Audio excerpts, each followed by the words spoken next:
The rain hit the pavement like small stones, and Claire Bennett could barely stand. Her heels slipped on the wet sidewalk outside a bar she barely remembered entering. Her phone was gone. Her friends were gone. The streetlights blurred into yellow smears, and for the first time in her life, she felt truly alone, in a way that scared her. A car horn blared. She stumbled back just as a taxi swerved past, missing her by inches. Her heart pounded. She grabbed a lamppost to steady herself, but her knees buckled, and she slid down until she was sitting on the cold, wet ground. People walked past her. Nobody stopped. A group of men laughed loudly on the other side of the street, and one of them looked her way, then started walking toward her with slow, deliberate steps. Claire's mind screamed at her to move, to run, to do something, but her body would not listen. The alcohol had turned her legs to rubber and her thoughts to fog. The man crossing the street was getting closer. She could hear his footsteps splashing through puddles. Then, out of nowhere, another voice cut through the night. "Hey, you good?" A tall man in a faded work jacket crouched down beside her, blocking her view of the approaching stranger. He didn't touch her. He didn't get too close. He just knelt there, keeping his voice calm and steady, the way someone might speak to a frightened animal. "Can you hear me? What's your name?" Claire blinked hard, trying to focus on his face. He had tired eyes, the kind that came from working too many hours, but there was nothing threatening about him. Behind him, she noticed the other man had stopped walking, and, after a moment, turned and went the other way. I don't feel good," she managed to say. "Okay, that's okay. My name is Daniel. I'm going to help you, all right? I'm not going to hurt you." Daniel Hart had just finished a 10-hour shift at the warehouse and was walking home in the rain because his old car had broken down again. He had 2 kids waiting for him with a babysitter he could barely afford, and every muscle in his body wanted nothing more than to collapse into bed.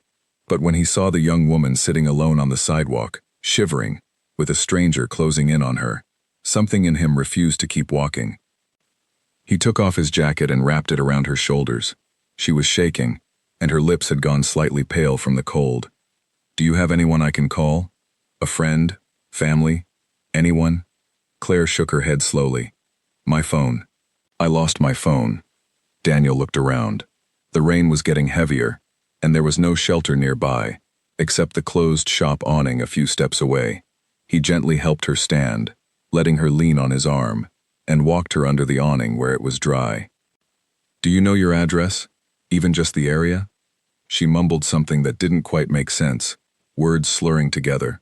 Daniel didn't push. He simply pulled out his own phone, the screen cracked from months of use, and opened a ride app. He had exactly enough money in his account for one ride, money he had been saving for his daughter's school shoes. He didn't think twice before spending it. "A car is coming. 5 minutes. I'll wait with you until it gets here." "Why?" Claire asked, her voice barely above a whisper. "Why are you helping me?" Daniel shrugged, looking out at the rain. "Because nobody should be left alone like this. That's it. That's the whole reason." The 5 minutes felt like a strange pause in time. Claire studied the man beside her. He wasn't checking his phone constantly, or looking impatient. He stood there, quiet and steady, occasionally glancing down the street for the car, occasionally glancing at her to make sure she was still upright and breathing steadily. There was a badge clipped to his jacket, now wrapped around her, with a company logo she didn't recognize in her hazy state. When the car finally arrived, Daniel helped her into the back seat. He gave the driver quick instructions, though Claire's directions had been shaky at best, and made the driver promise to make sure she got inside her building safely. He didn't ask for her number. He didn't ask for her name beyond what she had already given him. He simply stepped back from the car and lifted a hand in a small wave as it pulled away. Claire watched him through the rain-streaked window until he disappeared from sight, a tall figure standing alone under a street lamp with no jacket, getting soaked in the rain because he had given his only cover to a stranger. The ride home passed in a blur. By the time the driver helped her to her apartment door, using the spare key she kept hidden exactly where her doorman had once shown a delivery person by mistake, Claire could hardly keep her eyes open. She collapsed onto her couch, still wearing Daniel's jacket, and fell into a deep, dreamless sleep. Daniel walked the rest of the way home in the rain, his shirt soaked through, his shoes squelching with every step. When he finally reached his small apartment, his neighbor and part-time babysitter Mia opened the door with a look of concern. "You're soaked. What happened to your jacket?" "Gave it to someone who needed it more," Daniel said simply, stepping inside and shaking the water from his hair. His 2 children, Lily and Noah, were already asleep on the couch, worn out from a long evening of homework and cartoons. He gently carried Noah to his bed first, then came back for Lily, tucking a blanket around her shoulders the way she liked. Mia watched him with a small, knowing smile. "You're going to catch a cold walking around without a jacket in this weather," she said. "Wouldn't be the first time," Daniel replied, managing a tired laugh. After Mia left, Daniel sat alone in his quiet kitchen, wringing out his shirt over the sink, thinking about the young woman on the sidewalk. He hoped she made it home safely. He hoped she found her friends, or at least someone who cared enough to check on her the next morning.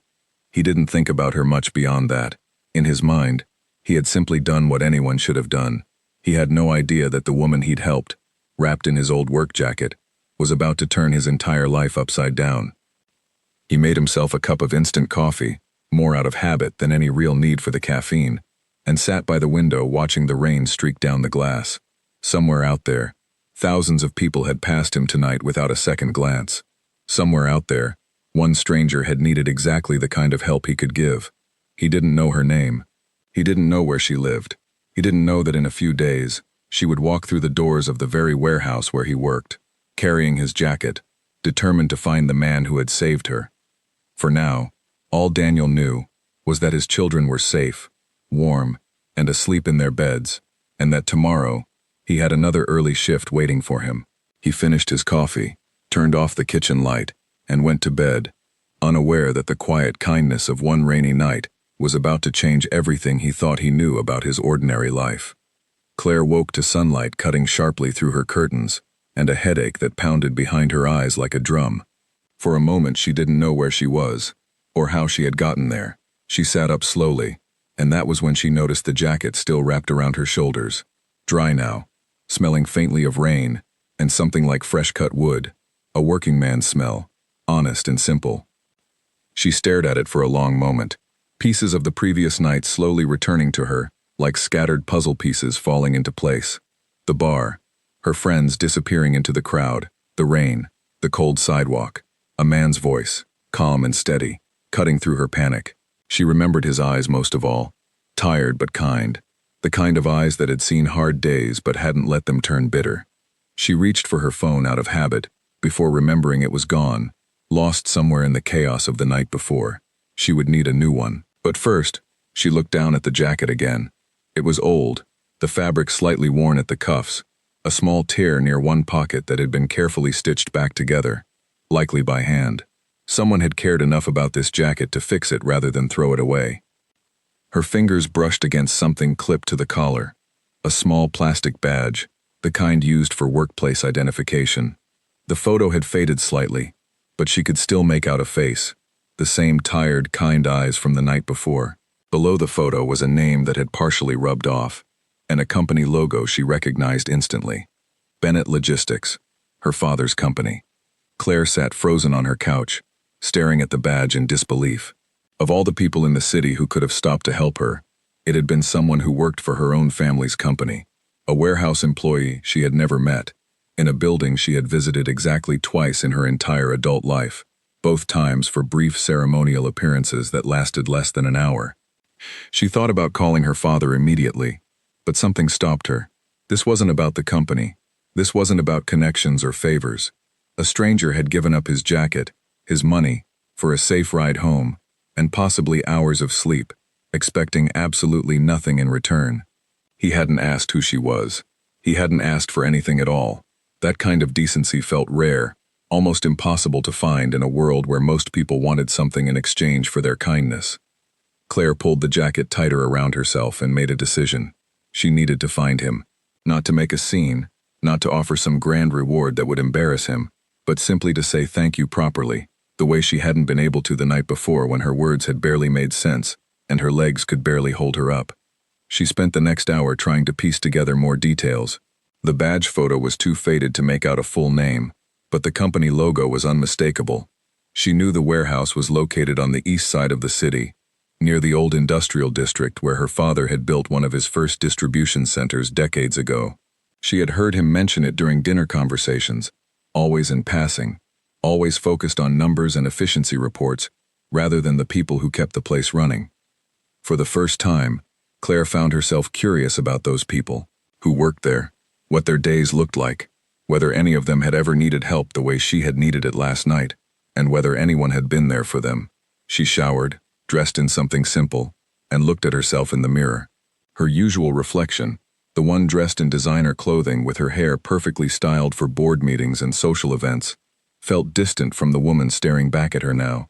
She looked tired, a little pale, but also strangely determined in a way she hadn't felt in a long time.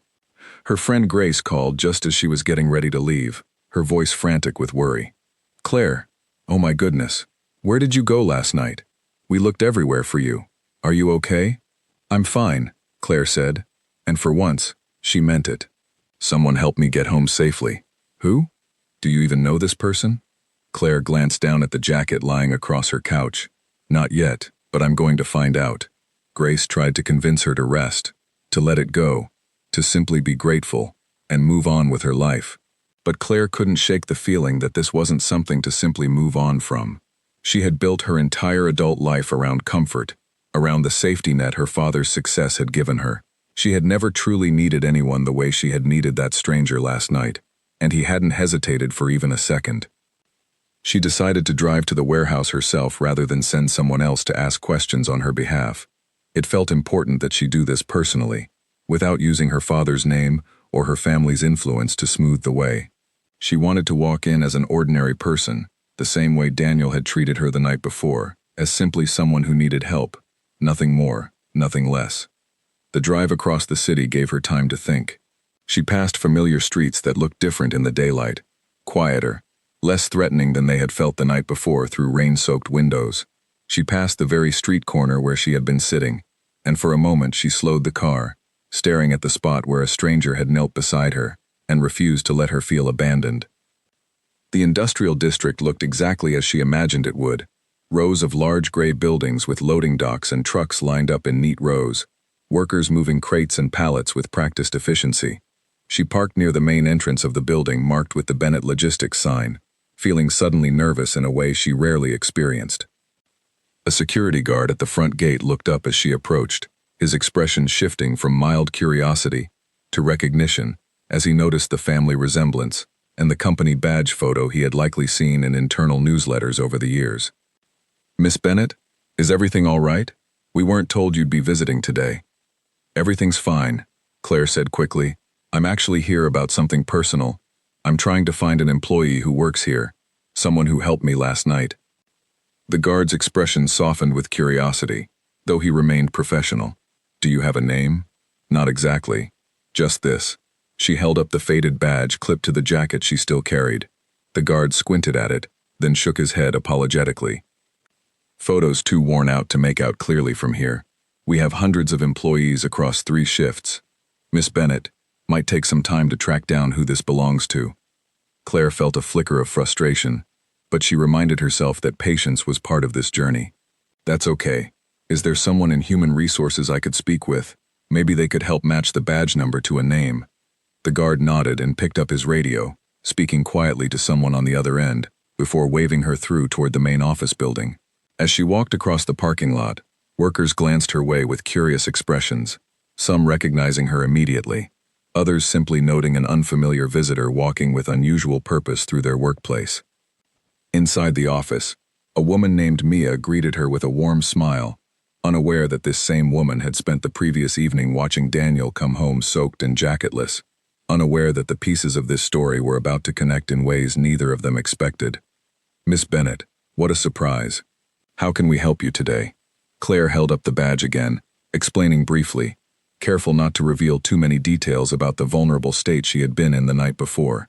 "I'm trying to identify this employee. He helped me last night, and I'd like to properly thank him."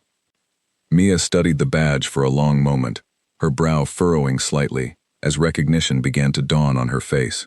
She glanced at the faded photo, then at the jacket Claire was still holding, its fabric familiar in a way that made her pause.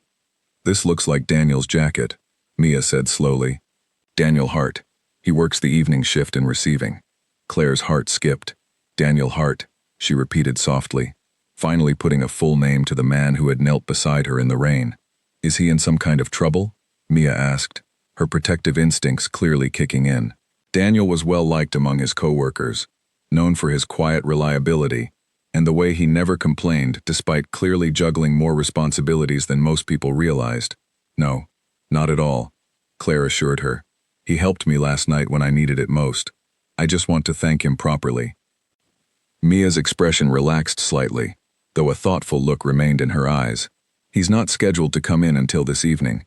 He's probably at home right now with his kids. His kids? He's a single dad, 2 little ones. Works himself pretty hard to take care of them. Mia said this with obvious admiration, the kind of respect earned through months or years of watching someone quietly show up, day after day, without ever asking for recognition. Claire absorbed this information slowly, feeling a strange mixture of admiration and guilt.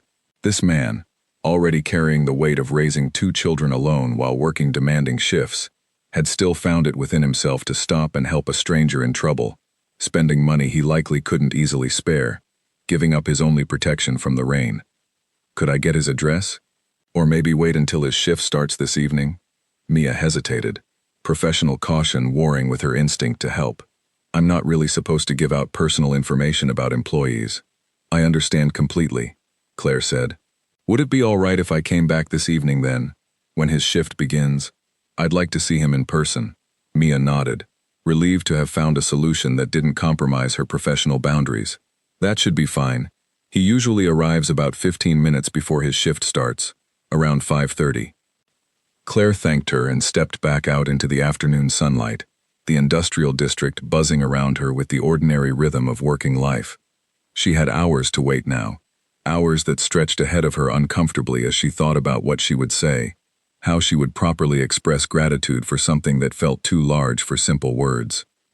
She spent the remainder of the afternoon replacing her lost phone and trying to distract herself with ordinary tasks, though her mind kept drifting back to the image of Daniel Hart kneeling beside her on that rain-soaked sidewalk, his voice calm and steady, asking for nothing in return.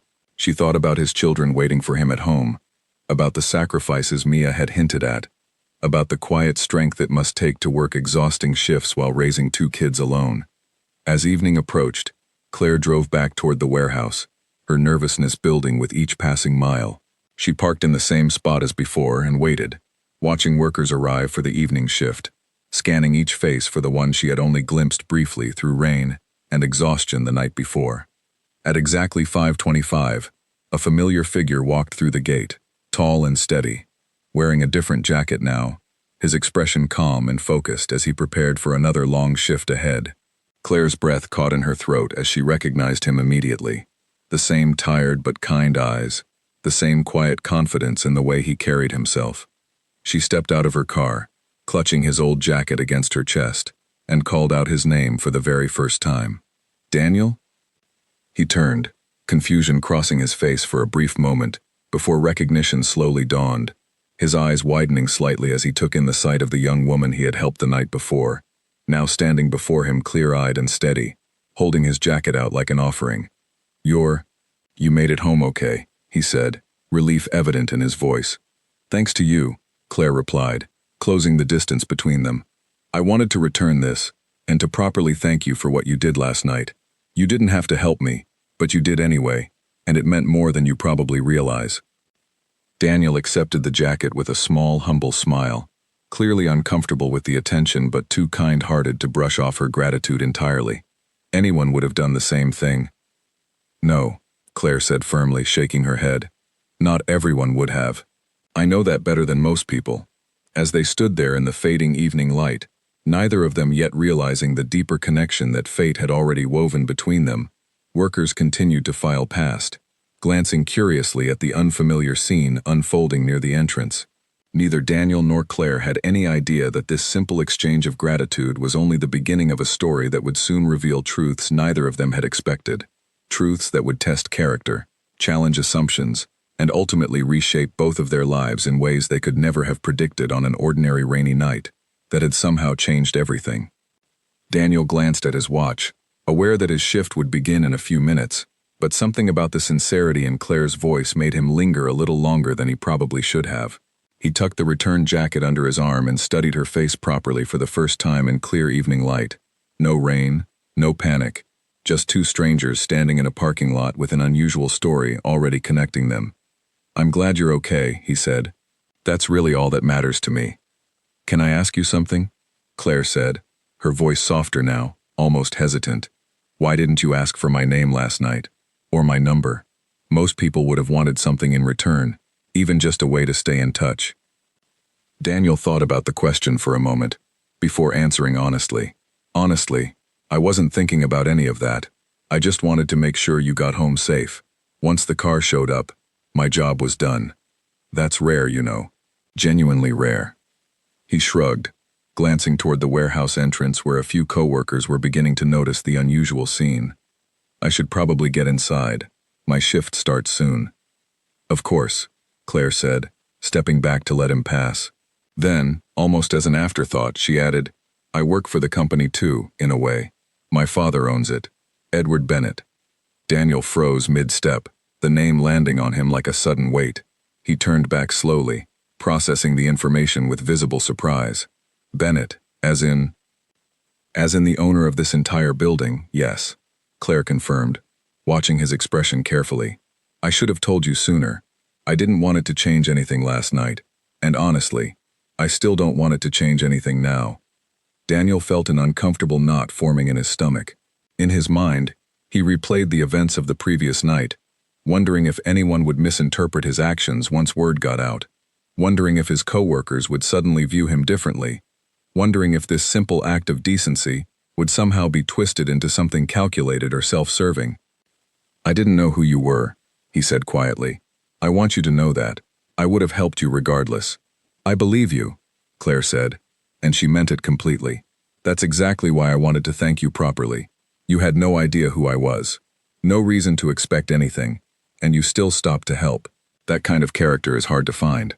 A voice called out from near the loading dock, cutting through their conversation. "Hart, you're going to be late for shift change." Daniel glanced toward the voice and saw Jason Cole, a coworker from the same shift, watching the exchange with narrowed, curious eyes. Jason had worked at the warehouse for nearly as long as Daniel had, and while they were cordial enough on the surface, there had always been a quiet undercurrent of competition between them, especially when it came to promotions and supervisor attention. "I need to go," Daniel said to Claire, an apologetic note in his voice. "Of course. Thank you again, Daniel, truly." He nodded and turned toward the entrance, jacket tucked under his arm, his mind racing with the implications of what he had just learned. As he approached the loading dock, Jason fell into step beside him, his expression a mixture of curiosity and thinly veiled suspicion. "What was that about? Since when do you know the boss's daughter?" "I don't really," Daniel said carefully. "I helped her out last night, that's all. Didn't even know who she was until just now." Jason raised an eyebrow, clearly skeptical. "Convenient timing, don't you think? Suddenly you're best friends with the Bennett family, right before the supervisor position opens up." Daniel felt a flash of irritation but kept his tone even. "It's not like that, Jason. I just did what anyone should do for someone in trouble." "Sure," Jason said, though his tone suggested he didn't fully believe it. "Just seems like good luck falls in your lap a lot lately." Daniel chose not to respond, recognizing that arguing would only add fuel to a fire that hadn't even started burning yet. He clocked in for his shift, pushing the conversation with Claire and the uncomfortable exchange with Jason to the back of his mind as he focused on the physical demands of moving inventory through the warehouse. The evening passed in a blur of routine tasks, loading trucks, checking shipment numbers, coordinating with the overnight crew. But throughout the shift, Daniel noticed sideways glances from coworkers who had clearly heard about the parking lot encounter through the warehouse grapevine. By the time his break rolled around, at least 3 different people had approached him with pointed questions about his sudden connection to the Bennett family. He answered each one honestly, explaining the simple truth of what had happened, though he could tell that not everyone believed him.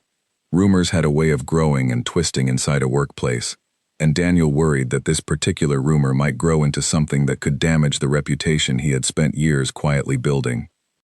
Meanwhile, Claire drove home with her mind similarly occupied.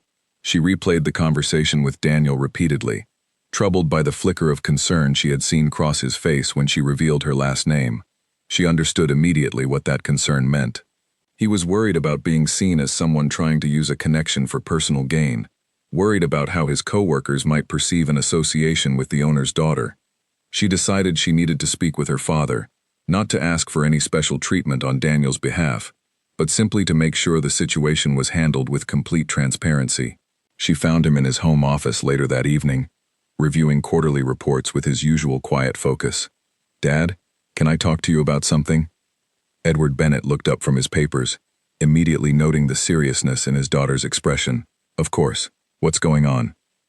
Claire explained the events of the previous night carefully, watching her father's expression shift from initial alarm at hearing she had been in a vulnerable situation to surprise upon learning that one of his own employees had been the one to help her, to a thoughtful, considering look as she finished the story.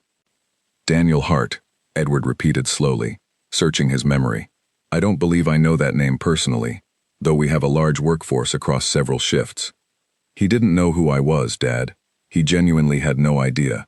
And I'm worried that once people at the warehouse find out, they're going to assume he did something calculated, or that I'm going to give him special treatment because of it. I don't want that. I want him to be recognized for who he actually is, not for some rumor that gets twisted out of proportion." Edward studied his daughter carefully, noting the unusual intensity in her voice. Claire rarely showed this much passion about workplace matters, having generally kept a respectful distance from the day-to-day operations of the company she would eventually inherit a stake in. "What would you like me to do?" he asked. "Nothing dramatic," Claire said quickly. "I just wanted you to know the truth, in case rumors reach you first. I don't want you making any decisions based on gossip. If Daniel deserves recognition, I want it to be because of his actual work and character, not because of what happened between us." Edward nodded slowly, respecting his daughter's request even as his own curiosity about this employee began to grow. He made a mental note to quietly observe Daniel's work record over the coming weeks, not to offer favoritism, but simply to understand the kind of person his daughter had encountered on that rainy night. Back at the warehouse, Daniel's shift finally ended near midnight. He walked out to the parking lot exhausted, his mind still turning over the day's events, when he noticed Jason waiting near his car, arms crossed, an unreadable expression on his face. "Look, Daniel, I owe you an apology," Jason said, somewhat reluctantly. "I was out of line earlier. It's just, this promotion has been eating at me for weeks. I've got bills piling up, and I really need the extra pay." Daniel softened slightly, understanding the pressure that came with financial strain better than most people. "I get it. No hard feelings, but I promise you, whatever happens with that promotion, it won't have anything to do with what happened last night." Jason nodded, though the tension between them didn't fully dissolve. "I hope you're right. Just be careful, okay? People around here talk, and once a story starts spreading, it's hard to control where it ends up."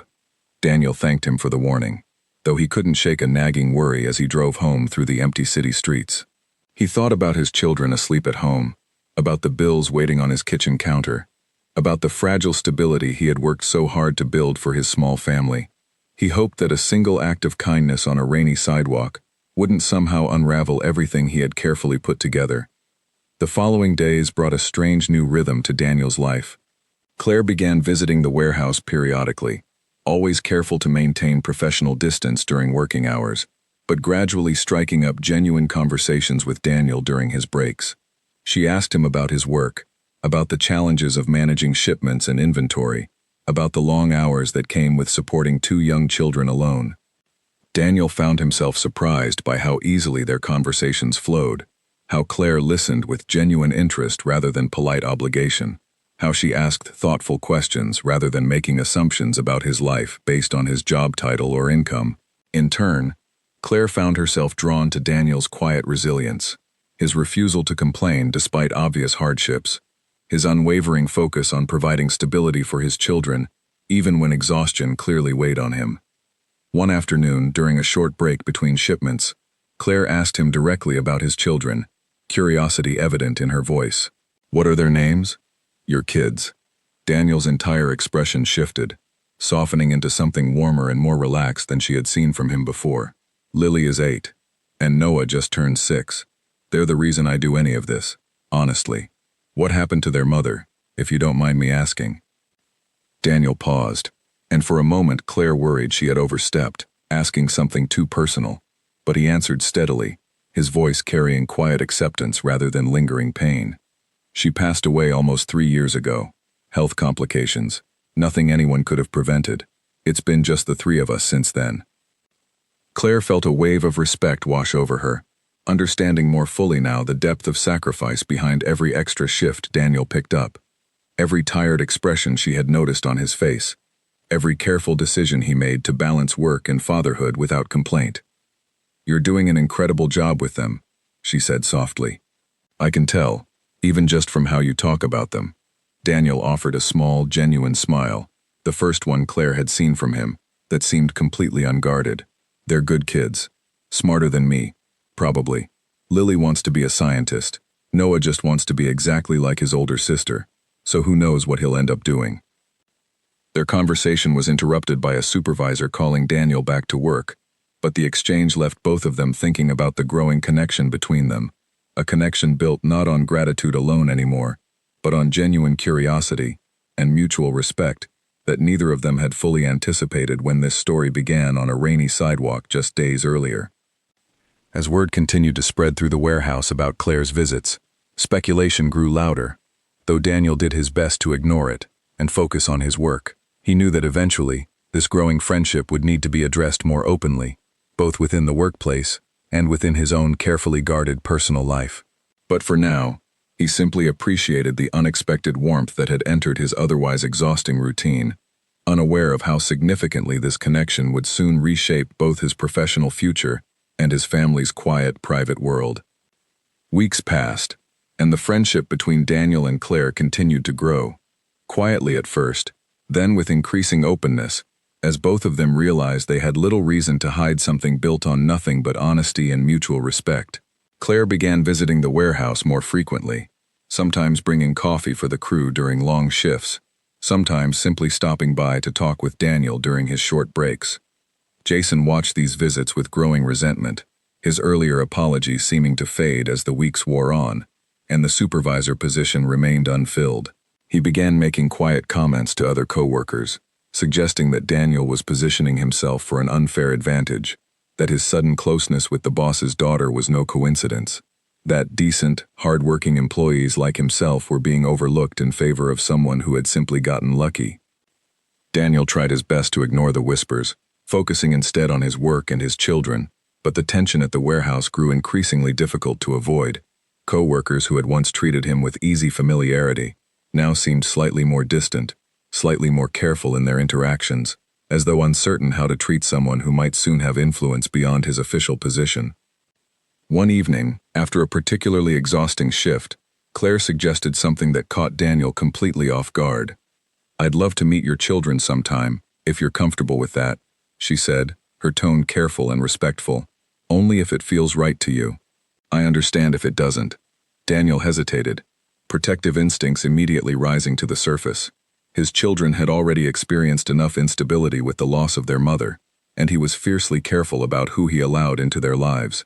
But something about Claire's genuine warmth, the way she had consistently shown herself to be thoughtful and unassuming despite her family's wealth and influence, made him consider the request seriously.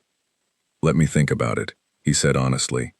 "Not because I don't trust you, but because I'm careful about who my kids get attached to. They've been through enough already." Claire nodded immediately, understanding completely. "Take all the time you need. There's no pressure."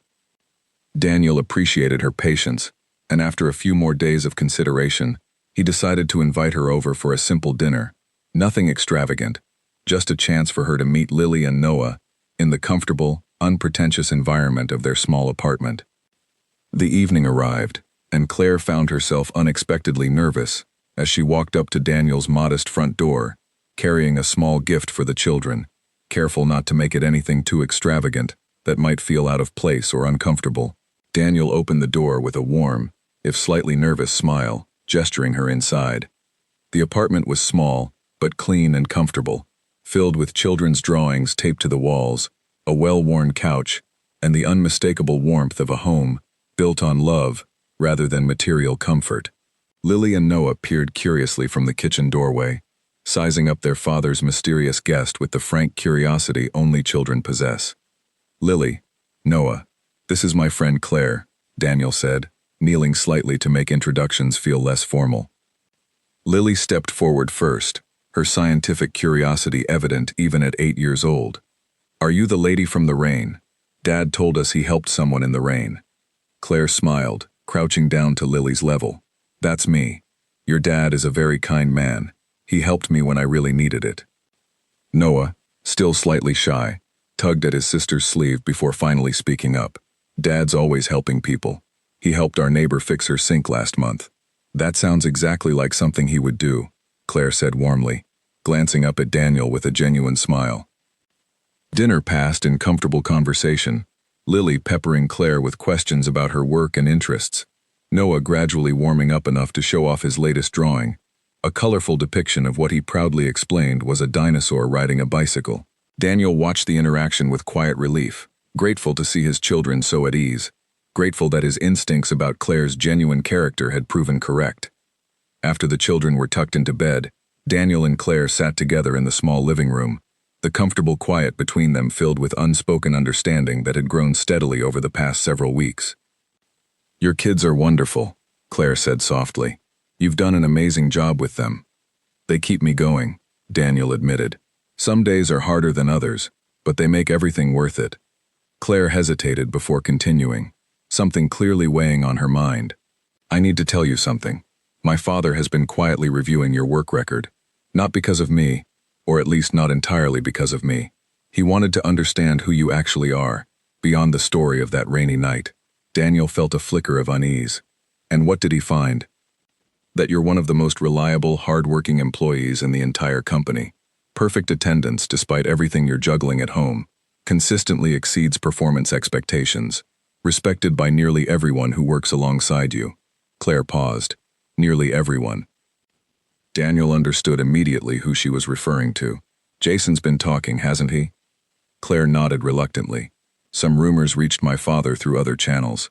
Nothing serious, but enough that he wanted to look into it directly rather than rely on gossip." Daniel sighed, running a tired hand through his hair. "I was worried this would happen. I never wanted any of this to complicate things at work." "It's not complicating anything unfairly," Claire assured him. "If anything, my father's review only confirmed what I already knew about your character. He's not planning to give you anything you haven't already earned through your own work." Despite her reassurance, Daniel couldn't shake a lingering worry about how this situation might affect his standing among his co-workers, particularly Jason, whose resentment seemed to be growing more pronounced with each passing week. His concerns proved justified a few days later, when he arrived for his shift to find an unusual tension hanging over the warehouse floor. Co-workers exchanged uneasy glances as he clocked in, and Mia approached him almost immediately, her expression troubled. "Daniel, there's something you should know. Jason's been telling people that you're planning to report safety violations to get him fired, so you can take the supervisor position uncontested." Daniel felt a jolt of alarm. "That's completely false. I've never said anything like that to anyone." "I believe you," Mia said quickly, "but the rumors spread fast, and some people are starting to believe it, especially since Jason's been pretty convincing about it." Daniel found Jason near the loading dock a short while later, his frustration boiling beneath a carefully controlled exterior. "Jason, we need to talk. People are telling me you've been spreading lies about me." Jason's expression hardened defensively. "I'm just protecting myself, Daniel. You've got connections now that the rest of us don't have. Forgive me for being cautious." "I've never once used my friendship with Claire to gain anything at this job," Daniel said firmly, his voice steady despite his rising frustration. "And I would never sabotage your position here. That's not who I am, and you know that." Jason studied him for a long moment, some of the defensive anger fading slightly, replaced by an expression closer to genuine worry. "I know things have been tight for you, Daniel, with the kids and everything, but it's tight for me too. I've got medical bills piling up that I haven't told anyone about. This promotion isn't just about pride for me, it's about survival." Daniel's anger softened into understanding as he recognized the desperation beneath Jason's defensive behavior. "Why didn't you say something sooner? We could have figured something out together instead of letting this turn into a competition." Jason looked away, clearly uncomfortable admitting vulnerability. Didn't want anyone thinking I couldn't handle my own problems. Nobody thinks that, Daniel said gently. Look, I'll talk to Claire, see if there's any way the company can help with medical assistance programs. That has nothing to do with the supervisor position. You deserve support regardless of who ends up in that role. The tension between them eased slightly after that conversation, though the underlying competition for the supervisor position remained unresolved. Daniel kept his promise, mentioning Jason's situation to Claire later that evening, careful to frame it as a genuine request for information about company assistance programs, rather than any attempt to influence the promotion decision. Claire listened carefully, appreciating once again the fundamental decency that seemed to guide every decision Daniel made, even when it would have been easier to simply let a rival's struggles remain someone else's problem. I'll look into what resources are available, she promised. Everyone deserves support when they're struggling, regardless of workplace competition. As the weeks continued to unfold, Edward Bennett found himself increasingly impressed by what he observed, both through official performance reviews and through his daughter's continued accounts of Daniel's character. He began attending occasional site visits at the warehouse himself, something he rarely did given his busy schedule overseeing multiple company locations, quietly observing the dynamics among his employees, without revealing his growing personal interest in one particular worker's story. During one such visit, Edward found himself in conversation with several warehouse employees during a routine walkthrough, and Daniel's name came up naturally as workers discussed recent shift schedules and inventory challenges. He listened carefully as multiple employees, without prompting, spoke highly of Daniel's reliability, his willingness to help others, his calm demeanor even during stressful situations. Edward made a mental note of these observations, understanding now with clarity that his daughter's judgment about Daniel's character had been accurate from the very beginning. He decided it was time to meet this employee directly, not as an owner reviewing a potential promotion candidate, but simply as a father wanting to understand the man who had shown his daughter such genuine kindness during a moment of vulnerability. The meeting, when it finally happened, would prove to be a turning point that neither Daniel nor Claire fully anticipated, setting into motion a series of events that would test everything Daniel had built, while ultimately revealing the true depth of character that had drawn Claire to him from that very first rainy encounter on a quiet, forgotten street corner. The meeting between Daniel and Edward Bennett took place on a quiet Tuesday morning, before the warehouse floor filled with the usual noise of forklifts and shipment announcements. Daniel had been called into the main office unexpectedly, his stomach tight with nervous uncertainty, as he walked past curious coworkers toward the glass-walled room where company leadership typically conducted important meetings. Edward stood as Daniel entered, extending a firm handshake, his expression warm rather than intimidating. "Mr. Hart, thank you for coming in. I hope I didn't pull you away from anything urgent." "Not at all, sir," Daniel replied, trying to keep his voice steady despite his nerves. "Please, sit. I wanted to speak with you directly, rather than relying on second-hand accounts." Edward gestured to a chair across from his desk, settling back into his own seat with the relaxed confidence of someone accustomed to important conversations. "I understand you helped my daughter during a difficult moment several weeks ago. I did what anyone should have done, sir. I didn't know who she was at the time." "That's exactly what makes it meaningful," Edward said. "I've spent the past several weeks quietly reviewing your work history here, not because of the incident with Claire, but because her account of your character made me curious about the kind of employee I might be overlooking. What I found impressed me considerably." Daniel remained silent, unsure how to respond, still uncertain where this conversation was heading. Perfect attendance for over 2 years, despite raising 2 children on your own. Consistently strong performance reviews. Multiple commendations from supervisors for your reliability and work ethic. And from what I've gathered speaking with your coworkers, a reputation for quiet integrity that seems to have earned genuine respect throughout this facility. Edward paused, studying Daniel carefully. That kind of character is difficult to find, and even harder to build a company around if it isn't recognized properly. "I appreciate that, sir, truly, but I don't want any of this connected to what happened with Claire. I never intended for that night to influence anything about my job here." Edward nodded, respecting the sentiment. "I understand completely, and I want to be clear. This conversation isn't about repaying a personal debt. This is about recognizing an employee whose work has genuinely earned advancement, independent of any personal connection to my family. He slid a folder across the desk toward Daniel, containing details about the supervisor position that had remained unfilled for weeks. The position is yours if you want it, based entirely on merit. I'd encourage you to review the details carefully before making a decision. Daniel opened the folder slowly, scanning the details of increased responsibility, improved salary, and benefits that would meaningfully change his family's financial stability.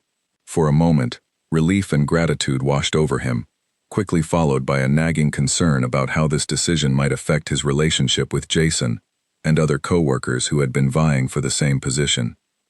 "Sir, can I ask something? There's another employee, Jason Cole, who's also been hoping for this position. He's dealing with some difficult financial circumstances of his own, medical bills he hasn't shared with many people." Edward raised an eyebrow, clearly not expecting this response. "You're advocating for your competition?" "I just think it's worth considering all the circumstances before finalizing anything," Daniel said carefully. "Jason's a hard worker too, and I'd hate for this decision to create unnecessary hardship for someone who's already struggling." Edward studied Daniel for a long moment, a slow, appreciative smile forming. "This is precisely the kind of judgment that makes me confident in this decision, Mr. Hart. I'll have someone from Human Resources look into what assistance programs might be available for Mr. Cole's situation separately, but the supervisor position remains yours, based on your own merit." Daniel accepted the offer with genuine gratitude, though the conversation with Jason still weighed on his mind as he left the office. He found Jason during the mid-morning break, and rather than celebrating the promotion immediately, he approached the conversation carefully. "Jason, I need to tell you something before you hear it from someone else. I've been offered the supervisor position." Jason's face tightened, disappointment evident despite his attempt to maintain composure. "Figured as much. Guess it doesn't matter how hard the rest of us work when you've got friends in high places." "I understand you're upset," Daniel said steadily, "but I want you to know, I brought up your situation directly with Mr. Bennett, not to interfere with the decision, but because I think this company should be doing more to support employees dealing with hardship, regardless of who ends up in a supervisor role.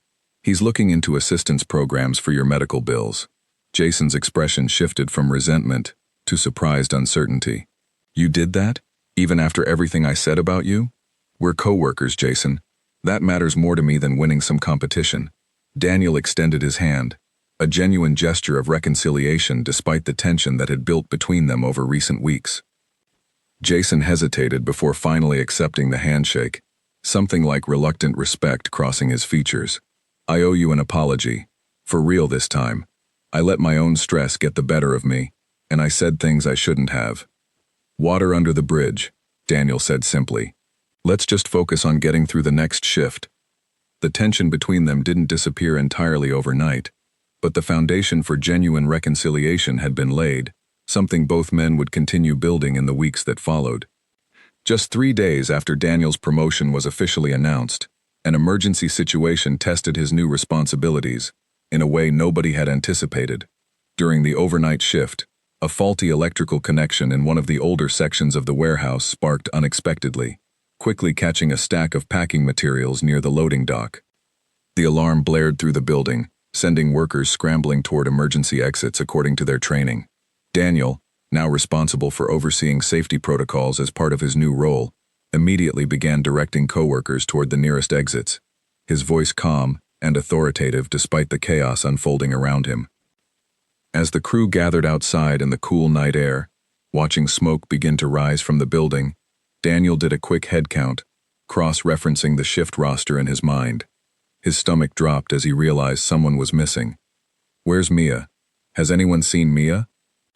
A quick round of frantic questioning revealed that Mia had been in the back office completing paperwork when the alarm sounded, an area slightly removed from the main warehouse floor that might have delayed her ability to hear the alarm clearly through the thick walls.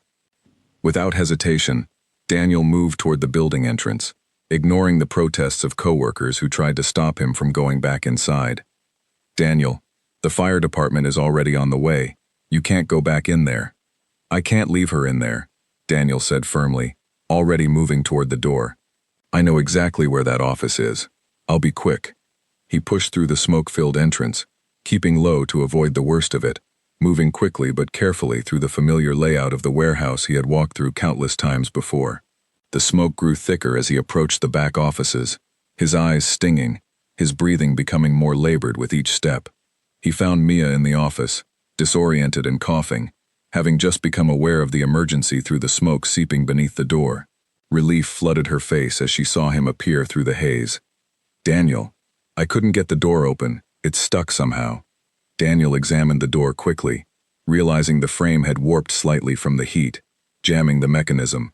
He threw his shoulder against it with controlled force, once, twice, until the door finally gave way, allowing them both to move quickly back toward the main exit.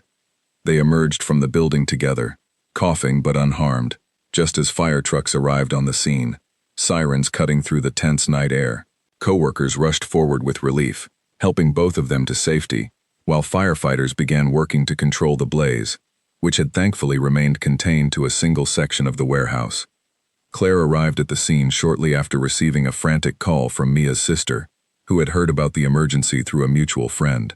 She found Daniel sitting on the back of an ambulance, an oxygen mask temporarily placed over his face as paramedics checked his vitals, soot still smudged across his forehead. "Daniel," she said, relief and worry mixing in her voice, as she rushed toward him. "Are you okay? What happened?" He lowered the mask slightly, offering a tired but reassuring smile. "I'm fine. Mia got stuck in the back office, but we got out okay." Claire felt a wave of emotion she hadn't fully expected, gratitude and fear, intertwining, as she processed how close the situation had come to a very different outcome. "You went back inside a burning building? Couldn't leave her in there," Daniel said simply, the same steady conviction in his voice that had first drawn Claire to him on that rainy sidewalk months earlier. Edward arrived at the scene shortly after, having received an urgent call about the incident. He found his daughter standing beside Daniel, both of them still processing the adrenaline of the past hour, and he felt a profound sense of gratitude toward this employee, who had once again proven, without hesitation, the depth of character that defined him. "Mr. Hart," Edward said, approaching with genuine concern, "thank you for what you did tonight. Mia's safety, everyone's safety, that matters more than any warehouse or shipment ever could." "Just doing what needed to be done, sir," Daniel replied, though exhaustion was clearly beginning to settle over him now that the immediate danger had passed.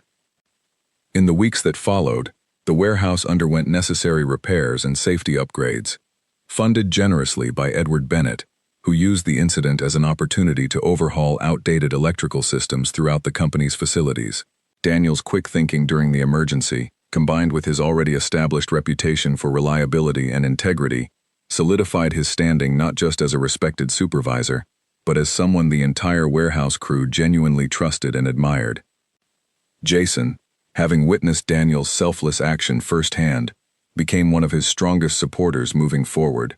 The earlier tension between them fully resolved through mutual respect, earned during a moment of genuine crisis.